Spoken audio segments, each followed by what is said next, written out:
Okay, so now bishop to e2, preparing to castle, and after that e5 by Kasparov, attacking the d4 pawn, and this is basically his signature move. And by pushing e5, he's declaring total war from the get-go. And now for white, there are multiple ways to continue. White can either capture on e5 or maybe he can just push the d pawn further. But Kamsky decides to just castle. He is in no hurry. He is just getting the king into safety.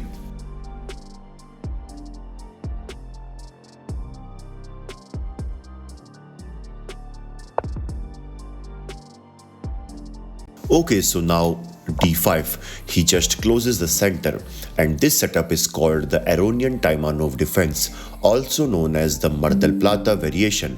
And you can see the pawns are now locked and the game becomes a race, and in the future white is going to attack on the queen side whereas black on the king side. And since this knight is attacked, so that's why knight to e7. And after that, knight to d2. He just clears the path of f pawn so that he can push f3 in future, solidifying this structure.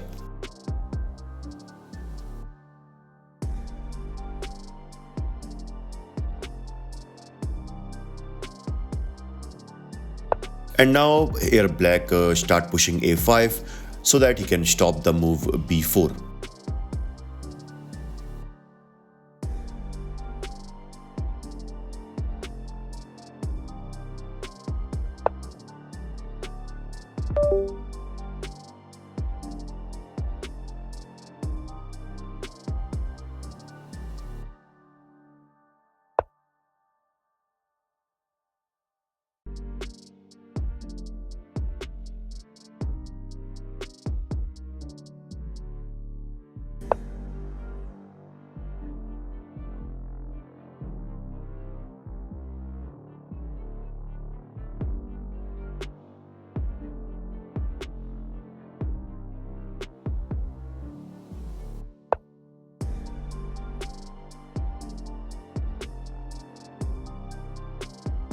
And finally, Kamsky goes for b4. He just attacks the pawn. And since the knight on e7 is not doing anything special, so to make it active, Kasparov firstly slides the king to h8 so that he can reroute his knight from g8 and then to f6.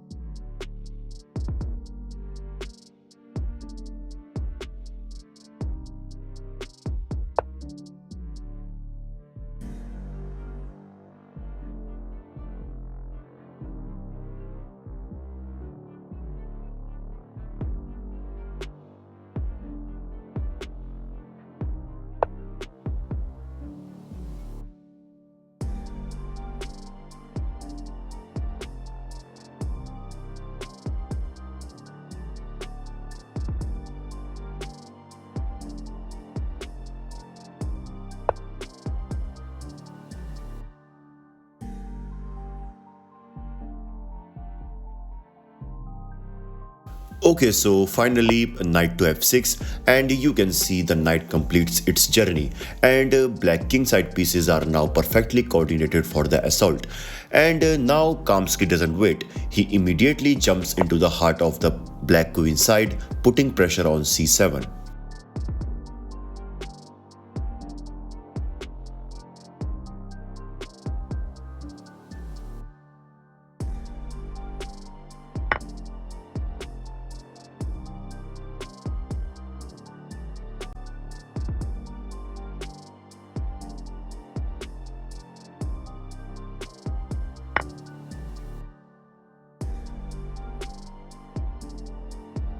Okay, so here knight to h5 by Kasparov, and this knight is now ready to jump on f4. So to stop this, Kamsky just push g3.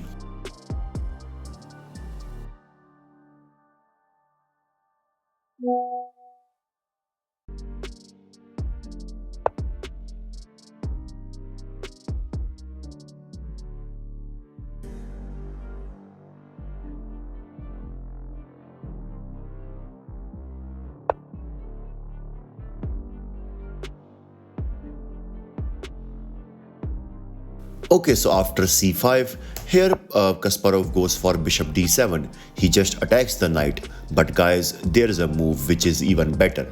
I mean, instead of attacking the knight, it's better for black to just, exchange on center. And I know some of you might be worried about that after takes, and you can see white gets this solid structure. But what about bishop to h3? Black can now take advantage of the weak king side of white. And since this rook is attacked, so that's why rook to e1, knight to g4, and suddenly you can see black pieces are joining the attack. And in the next move you can see this rook is also going to come on f2, and clearly you can see this position will be slightly better for black. And there is a defense for white. Basically he can block this rook invade by knight to f3, but as I said, it's not so easy to continue. Okay, so in the actual game, after bishop to d7, rook to b3, and guys, that's a very important move, because as you can see, white king side defense is not so great. So that's why Kamsky brings the rook so that he can swing it to the king side if required. And now taking this knight will be bad for black, because after bishop takes b5, and now just look at the army of white pawns supported by the bishop. I mean, that's crazy. And after takes, knight takes e4, knight takes e4, and let's suppose if this game ends like this: king takes f1, queen to f8 check, king to g2, and now just take a look at the army of white pieces. I mean, they are just amazing, marching around the black territory, and clearly you can see this is just winning for white. So that's why let me go back to the move after rook to b3. Here he goes for bishop to h6, which is a provocative move. He basically brings his dark square bishop to a more active diagonal so that he can give some further checks. And after that, rook to c3. And guys, in this position, Kasparov shocked everyone by sacrificing the bishop by bishop to f4. But why he did this? And before that, let's suppose if white captured this bishop by g takes f4, and now you can see this bad structure, and this king is also open.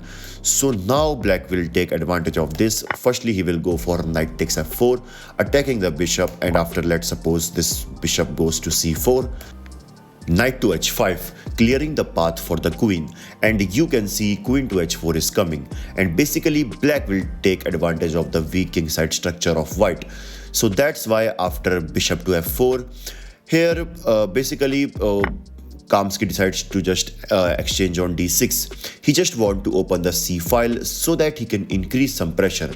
And let's suppose if this game continues let's suppose if black recaptures, and now taking on d6 will be bad for white, because then firstly black will give a discover attack on the queen with the bishop, and then just queen takes knight. So what's the best way to continue? Here white can consider the move knight to c7, just attacking the rook, and if rook to c8, knight to e6, forking both pieces. So that's why now bishop takes e6 is necessary. D takes e6, rook takes c3, queen takes c3, f takes e4, f takes e4, bishop takes d2, queen takes d2, knight takes e4, rook takes f8 check, queen takes f8, queen to e3 targeting the knight, so that's why knight to f6, bishop to d3 creating more pressure, but d5, queen to b6, and when the dash settles, you can see white is now successful in creating this passed pawn, which makes this position slightly in favor of white. Okay, so after this move, let me go back. Yep. So basically, you know what Kasparov, Kasparov played in this position. And guys, in this position, he sacrificed his another piece by knight takes g3. He just ripped open the white king, and he did this so that he could create some psychological pressure on young American. But this time, it's a blunder. This is because after h takes g3, knight to h5. And yes, and you can see what's coming next, but there is a defense which Kamsky find, which is firstly he just captures the bishop, And after knight takes f4, now you can see here black has this strong army of pawns which are ready to march towards the king side. But let's see how this young 17-year-old hold the winning position. Firstly, he goes for bishop to c4. He calmly repositions his bishop, and you can see now he's eyeing on this important diagonal. And Kasparov gives some check, but simply king to h1, and now he goes for queen to h4, and you can see what's coming next. So to stop this, he finds the best move, knight to b3. He calmly improves his knight position and also opening the second rank for the queen so that he can join the defense of the king. And now Kasparov just takes on e4. He just opens the f-file, and this rook is now also ready to join the attack. And since the attack is coming, so to stop this, Kamsky just slides his queen to h2 so that he can pin the knight, and no more any discover checks. Now rook to f5, and he basically and you can see what he's preparing for. Okay, so now f4, another great move, opening the third rank for the rook, and now white is attacking the knight. So to defend this, Kasparov goes for rook to h5. The rook swings over, and queen to g3. And guys, that's a very beautiful move, asking for queen exchange. And let's suppose if black tries to give a discover check by, let's suppose, knight takes f4. Firstly, queen takes f4, rook takes h4 check, king to g1, knight to h3 check, king to g2, knight to f4 check, bishop takes f4, e takes f4, d takes c7, and clearly you can see white is simply a piece up, and this is just amazing. Okay, so after, let me go back, queen to g3, just queen takes g3, and now rook takes g3, e takes f4, attacking the rook, bishop to b2 check, and after that Kasparov just slides. And then now I just want you all to pause the video and try to guess the next move played by white. And guys, before that, I just want to tell you something crazy about this position, that there is one move which is a pure dominating move. And since the rook is attacked, so let's suppose what will happen if white decides to defend the rook. Let's suppose if let's suppose if this rook goes to g2, because obviously this rook on c3 would be bad, because it will blocks the diagonal of this dark square bishop. Yeah, so what I'm saying, let's suppose if rook to g2, and guys, if this happens, that will be a huge blunder. Why? Because of, firstly, knight to f2 check, king to g1, knight to h3 check, king to h2, knight to f2 check, and you can see this position is now equal. And basically by moving the rook, white loses all of his advantage. And basically, let me go back. Yep. So in this position, basically Kamsky knows this, so that's why he basically finds the only winning move, which is to sacrifice the rook by capturing on c7. And here black cannot capture the rook, because let's suppose if takes, now d6, a discover check by bishop. And now just look at this diagonal, I mean this, and now you can see what is going next. I mean the only move is rook to d5, but simply takes, bishop to e6, bishop takes e6, and you can see this is a checkmate. So that's why after after this move, Kasparov just captures the active knight.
And in this position, the final move by White is d7, and here Garry Kasparov resigned because clearly you can see now no one can stop this pawn from promotion.